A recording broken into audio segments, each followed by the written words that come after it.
इतिहास में इटली का एक शहर था जिसने ना अपने सबसे बड़े रक्षक को, मतलब अपनी जान बचाने वाले को, इनाम देने के बजाय सीधा मार डाला। सिर्फ इसलिए क्योंकि वो इंसान बहुत ज्यादा ताकतवर हो गया था। सुनने में बहुत अजीब लगता है ना, लेकिन आज हम जिन दस्तावेजों का विस्तृत विश्लेषण कर रहे हैं उनमें से शक्ति और निर्भरता का, मतलब पावर और डिपेंडेंस का एक ऐसा विज्ञान निकल कर आता है जो हमारी आम समझ को पूरी तरह पलट देता है। बिल्कुल सही कहा। अमूमन तो हम यही मानते हैं कि सच्ची आजादी वो है जहां इंसान अपना सारा काम खुद करे, किसी पर निर्भर ना रहे। लेकिन आज की इस चर्चा का हमारा मिशन ये समझना है कि असल सुरक्षा और स्वतंत्रता तब मिलती है जब जब दूसरे लोग अपनी सफलता और अस्तित्व के लिए किसी एक इंसान पर पूरी तरह निर्भर हो जाते हैं। खुद को एक ऐसी जगह पर कैसे खड़ा किया जाए जहां से हटाए जाने का मतलब ही पूरी व्यवस्था का गिर जाना हो। आज हम यही गहराई से समझेंगे। मध्य युग के इटली के सिएना शहर की है। उस समय भाड़े के सैनिक हुआ करते थे जिन्हें कॉन्डोटिएरे कहा जाता था। अच्छा। तो एक अनजान भाड़े के सैनिक ने अपनी गजब की बहादुरी से सिएना शहर को एक बहुत बड़े बाहरी हमले से बचा लिया। अब शहर के लोग बहुत खुश थे। उन्होंने एक नागरिक सभा बुलाई ताकि तय कर सकें कि इस सैनिक को, इस हीरो को क्या इनाम दिया जाए। जाहिर सी बात है, मतलब किसी ने पूरे शहर की जान बचाई है तो लोग उसे सिर आंखों पर बिठाएंगे ही। हाँ, पर मानव मनोविज्ञान इतना सीधा नहीं होता ना।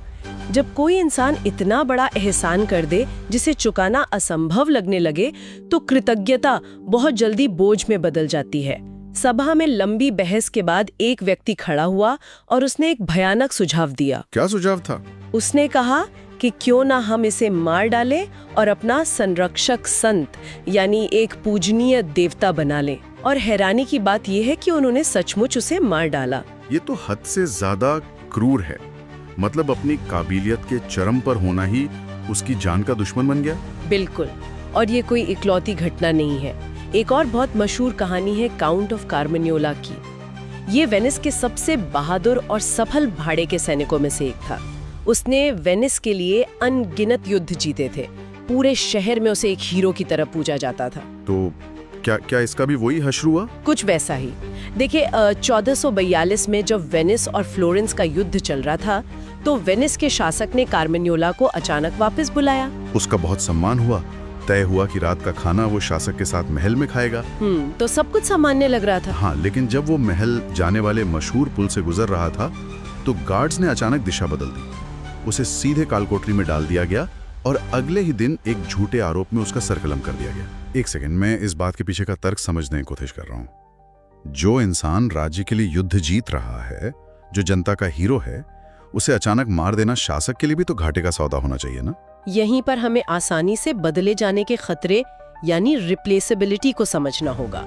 उस समय इटली में बहुत से नए युवा और बहादुर सैनिक आ चुके थे। कार्मानियोला जैसे पुराने सैनिक बहुत शक्तिशाली हो गए थे। अच्छा, तो उनके भाव बढ़ गए थे। हाँ, वे अपनी सेवाओं के लिए मुंहमांगी रकम मांगने लगे थे और उनमें अहंकार आ गया था। समझ गया। तो शासक का गणित ये था कि एक महंगे और अहंकारी सैनिक का नखरा क्यों उठाया जाए जब उसकी जगह कोई नया सस्ता और फुर्तीला सैनिक लिया जा सकता है। एकदम सटीक। कार्मानियोला ने ये मान लिया था कि उसकी ताकत और पुरानी जीतें उसे हमेशा बचाए रखेंगी।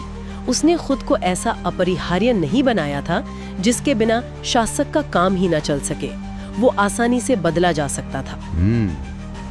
अगर हम इस ऐतिहासिक घटना को आज के कॉर्पोरेट जगत में रखकर देखें ना, तो एक बहुत ही दिलचस्प तस्वीर बनती है। कैसे? किसी ऑफिस में एक कर्मचारी है, वो बहुत मेहनती है, अपने काम में माहिर है।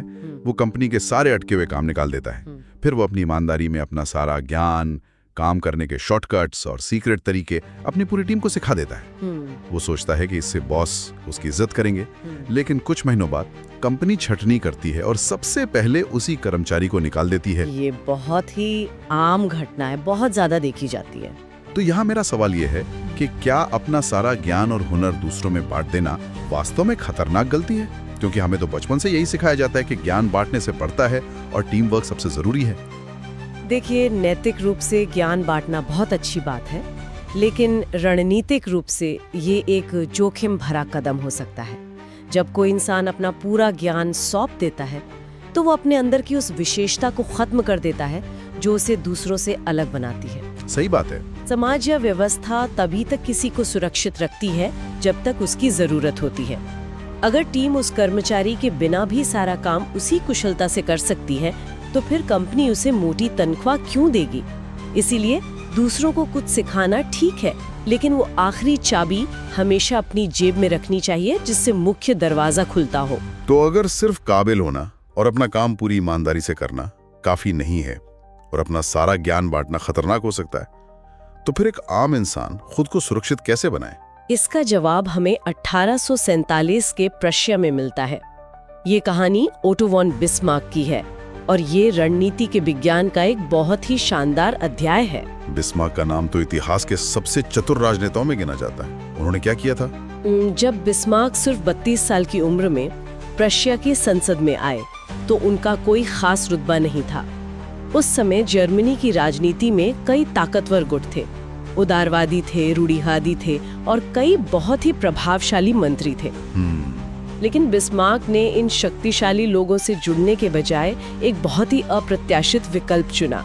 उन्होंने राजा फ्रेडरिक विलियम चतुर्थ का साथ देने का फैसला किया। रुको, यहाँ मुझे एक बात खटक रही है। मैंने जो इतिहास पढ़ा है उसके हिसाब से फ्रेडरिक विलियम चतुर्थ उस समय का बहुत ही कमजोर और अनिश्चित राजा था। हाँ बिल्कुल। वो बात बात पर संसद के दबाव में आकर घुटने टेक देता था। तो बिस्मार्क ने एक डूबते हुए जहाज की सवारी क्यों चुनी? यही तो बिस्मार्क की दूरदर्शिता थी। मैं समझाती हूँ। बिस्मार्क की अपनी विचारधारा राजा से बिल्कुल अलग थी। फिर भी उन्होंने राजा का दिन रात बचाव किया। जब पूरी संसद राजा पर हावी हो रही होती, तो केवल बिस्मार्क उनके समर्थन में खड़े होते थे। अच्छा।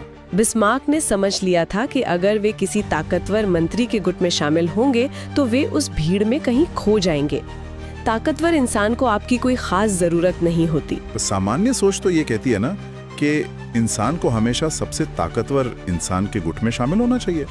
ऑफिस में भी लोग उसी बॉस के साथ रहना चाहते हैं जो सबसे ज्यादा पावरफुल होता है। तो क्या ये रणनीति गलत है? देखिए, ये रणनीति बहुत खतरनाक हो सकती है। जो इंसान पहले से ही बहुत ताकतवर है, वो सुरक्षित महसूस करता है। अगर कोई उसके साथ जुड़ता है, तो वो ताकतवर इंसान उसकी सारी ऊर्जा और हुनर को अपने साये में सोख लेता है और सारा श्रेय भी उसी बॉस को मिलता है। बिल्कुल। इसके विपरीत, जब बिस्मार्क एक कमजोर राजा के साथ जुड़े, तो राजा धीरे धीरे उनकी बुद्धिमत्ता और राजनीतिक समझ पर पूरी तरह निर्भर हो गया।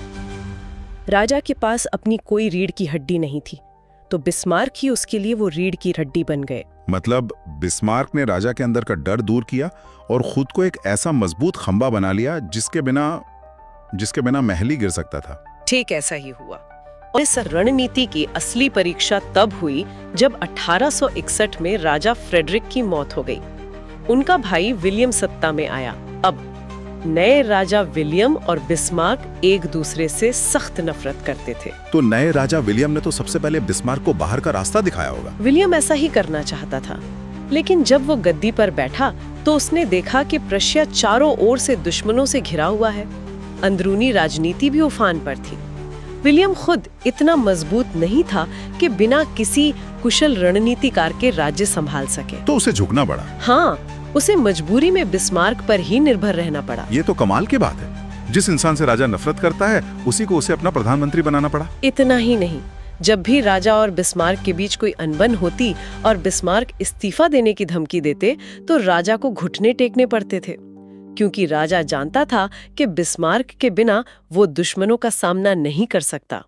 बिस्मार्क ने एक कमजोर शासक की ताकत बनकर खुद को अपरिहार्य बना लिया था। बिस्मार्क का तरीका तो काम और कूटनीति पर आधारित था, लेकिन हर किसी के पास तो ऐसी राजनीतिक समझ या ऐसा मौका नहीं होता ना।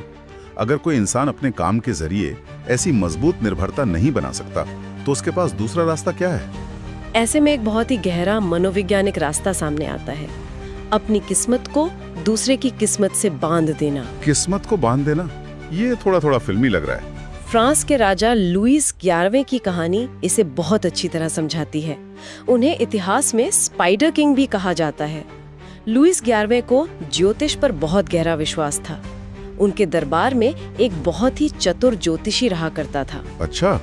एक दिन उस ज्योतिषी ने भविष्यवाणी की कि दरबार की एक खास महिला की ठीक 8 दिन के भीतर मृत्यु हो जाएगी। और शायद वो भविष्यवाणी सच हो गई। हाँ, एकदम सटीक साबित हुई।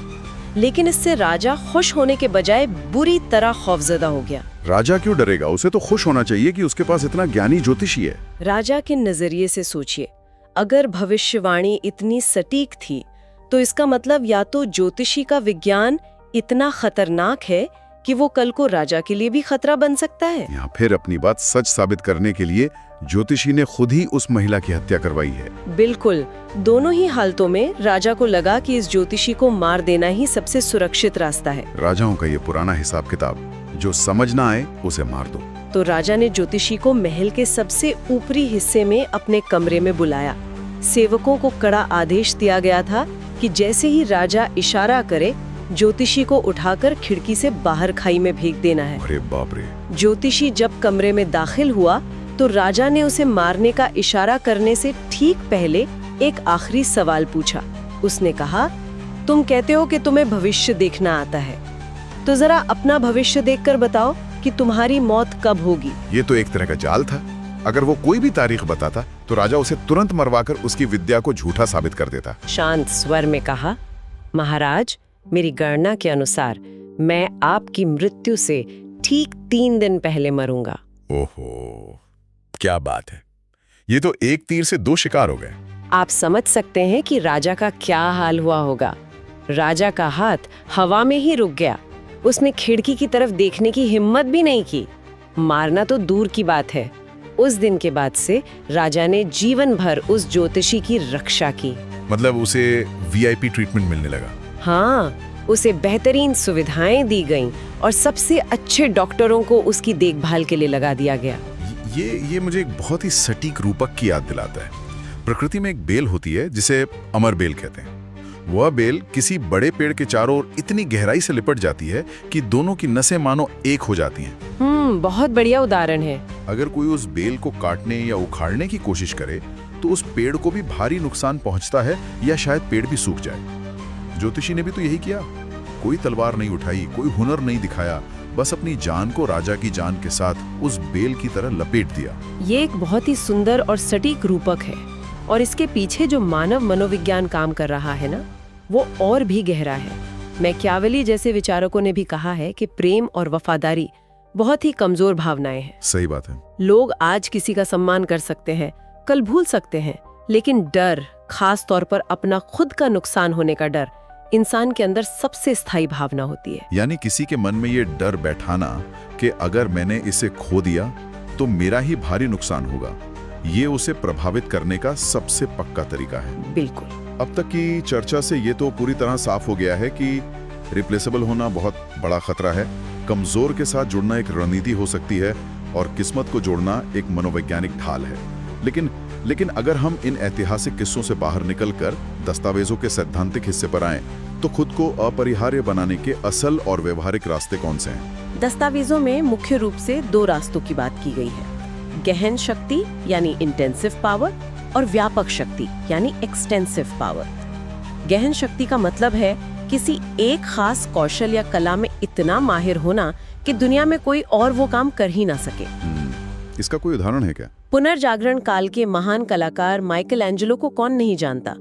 उनका और पोप जूलियस द्वितीय का रिश्ता इस गहन शक्ति का सबसे बेहतरीन उदाहरण है। वो पेंटिंग वाला किस्सा? हाँ, माइकल एंजेलो को पोप का मकबरा बनाने का काम सौंपा गया था, लेकिन दोनों के बीच किसी बात को लेकर भयंकर झगड़ा हो गया और माइकल एंजेलो गुस्से में रोम छोड़कर चले गए। उस दौर में रोम के पोप से बगावत करना तो मौत को बुलावा देने के बराबर था ना? लोगों को भी यही लगा कि माइकल एंजेलो का करियर और शायद जीवन भी खत्म हो गया, लेकिन पोप ने उन्हें सजा देने के बजाय वापस बुलाने के लिए मिन्नतें की। क्यों? कारण बहुत सीधा था।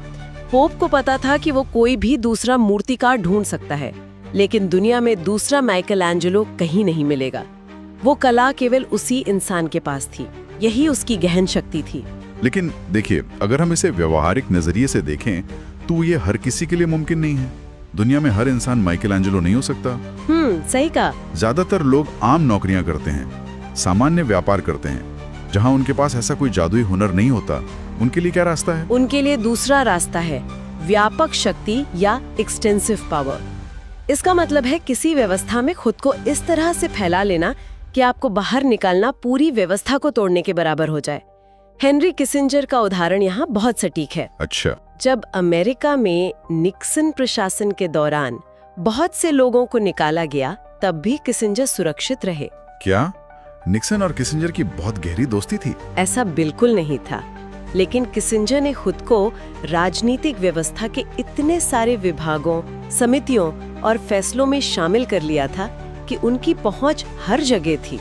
अगर उन्हें हटाया जाता तो पूरी प्रशासनिक व्यवस्था में अफरा तफरी मच जाती। दस्तावेजों में एक निर्भरता की श्रृंखला या चेन ऑफ डिपेंडेंस का भी जिक्र है, वो क्या है? यह व्यापक शक्ति का ही एक बहुत ही दिलचस्प रूप है। 1951 के हॉलीवुड का एक वाकया है। हम इसे सिर्फ एक ऐतिहासिक संदर्भ के रूप में देखेंगे, बिना किसी राजनीतिक पक्ष के। कोलंबिया पिक्चर्स के अध्यक्ष थे हैरी कोहेन। वो एक बहुत ही कट्टर विचारधारा वाले इंसान थे जिन्हें कम्युनिस्टों से सख्त नफरत थी। और उस दौर में तो अमेरिका में कम्युनिस्टों के खिलाफ एक बहुत बड़ा अभियान भी चल रहा था ना? हाँ बिल्कुल। तो कोहेन को पता चला कि उनके एक बहुत ही मशहूर पटकथा लेखक जॉन हावर्ड लॉसन पर कम्युनिस्ट होने का आरोप लगा है। सबको लगा कि कोहेन तुरंत लॉसन को नौकरी से बाहर फेंक देंगे। अपनी कट्टर विचारधारा के चलते कोहेन को तो ऐसा ही करना चाहिए था। लेकिन उन्होंने लॉसन को नहीं निकाला। और मजेदार बात यह है कि ऐसा इसलिए नहीं था कि लॉसन दुनिया का इकलौता अच्छा लेखक था। हॉलीवुड में एक से बढ़कर एक लेखक मौजूद थे। तो फिर असली वजह क्या थी? असली वजह थी वो निर्भरता की श्रृंखला। लॉसन उस समय हॉलीवुड के सबसे बड़े स्टार हम्फ्री बोगार्ट का पसंदीदा लेखक था। ओहो, और बोगार्ट उस स्टूडियो की कमाई का सबसे बड़ा जरिया था। बस यही वो श्रृंखला थी। अगर कोहेन लॉसन को निकालते तो बोगार्ट नाराज हो जाता। बोगार्ट के नाराज होने का मतलब था स्टूडियो को करोड़ों डॉलर का नुकसान। कोहेन अपनी व्यक्तिगत विचारधारा से समझौता कर सकते थे, लेकिन उस लाभदायक आर्थिक रिश्ते को तोड़ने का जोखिम नहीं उठा सकते थे। ये तो समझ आ गया, लेकिन इसे एक आम दफ्तर में कैसे लागू किया जाए? कोई आम कर्मचारी जिसके पास कोई बड़ी राजनीतिक पावर नहीं है, वो ये व्यापक शक्ति कैसे बनाए बिना ऐसा लगे कि वो दूसरों के काम में बेवजह दखल दे रहा है? ये एक बहुत ही शानदार सवाल है। एक आम इंसान के लिए इसका सबसे अच्छा तरीका है संयोजक या कनेक्टर बनना। कनेक्टर? हाँ, देखिए, हर ऑफिस में अलग अलग विभाग होते हैं जो आपस में ठीक से बात नहीं करते। मान लीजिए एक कर्मचारी है जो सेल्स वालों की भाषा भी समझता है और टेक टीम की भी। वो दोनों के बीच का पुल बन जाता है। मतलब वो इंसान उस नेटवर्क का केंद्र बन जाता है। बिल्कुल। और दूसरा तरीका है संस्थागत याददाश्त यानी इंस्टीट्यूशनल मेमोरी बनना। हर जगह कुछ ऐसे काम होते हैं, कुछ पुरानी फाइलें या कुछ पुराने क्लाइंट्स होते हैं जिनके बारे में कोई लिखित नियम नहीं होता। वो जानकारी सिर्फ किसी के दिमाग में होती है। हाँ, वो पुराना कर्मचारी जिसे सब पता होता है कि कौन सी फाइल कहाँ है। एकदम सही। जब कोई इंसान इस तरह की छोटी छोटी लेकिन बहुत अहम जानकारियों का केंद्र बन जाता है, तो लोग अनजाने में ही अपने रोजमर्रा के काम के लिए उस पर निर्भर होने लगते हैं। इसके लिए कोई बॉस बनने की जरूरत नहीं है, बस आपको उस जाल का केंद्र बनना है। ये बहुत ही व्यावहारिक नजरिया है। खैर, अब तक हमने देखा कि अपनी स्थिति मजबूत करने के लिए दूसरों को खुद पर निर्भर बनाना कितना जरूरी है।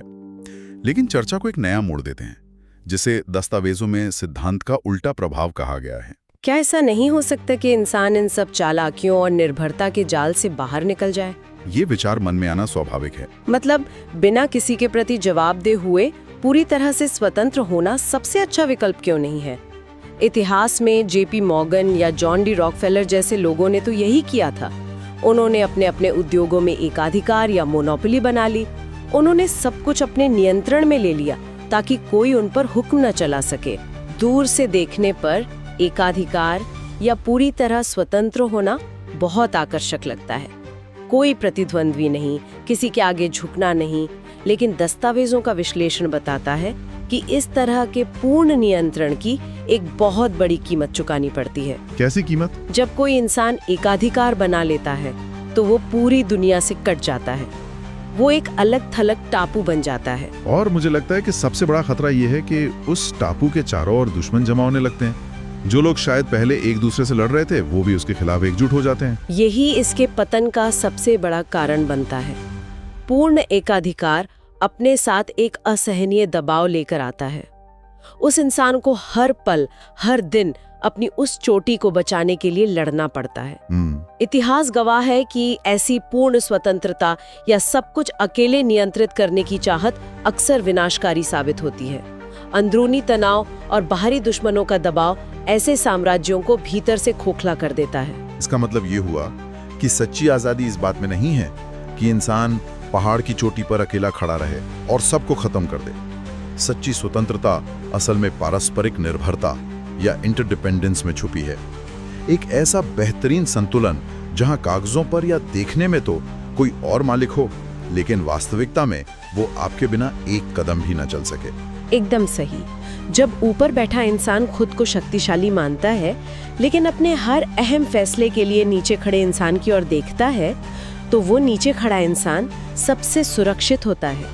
वो उस असहनीय दबाव से भी बच जाता है जो राजा को झेलना पड़ता है, और असली डोर भी उसी के हाथ में होती है। तो इस पूरी चर्चा को समेटते हुए विचार करने के लिए एक गहरी बात पर रुकते हैं। अगली बार जब भी किसी कार्यालय, किसी संस्था या किसी भी व्यवस्था को देखा जाए, तो सिर्फ कुर्सी के पदानुक्रम या हायरार्की को मत देखिए। जो इंसान सबसे ऊंचे पद पर बैठा है या जो जोर जोर से आदेश दे रहा है, क्या असली ताकत वाकई उसी के पास है, या फिर असली ताकत उस शांत पर्दे के पीछे खड़े इंसान के पास है, जिसकी एक हल्की सी ना सुनने पर वो पूरा आदेश और वो पूरी व्यवस्था ताश के पत्तों की तरह ढह सकती है। इस नए दृष्टिकोण के साथ जब हम अपने आसपास की दुनिया को देखते हैं, तो शक्ति का एक बिल्कुल नया ही खेल नजर आता है।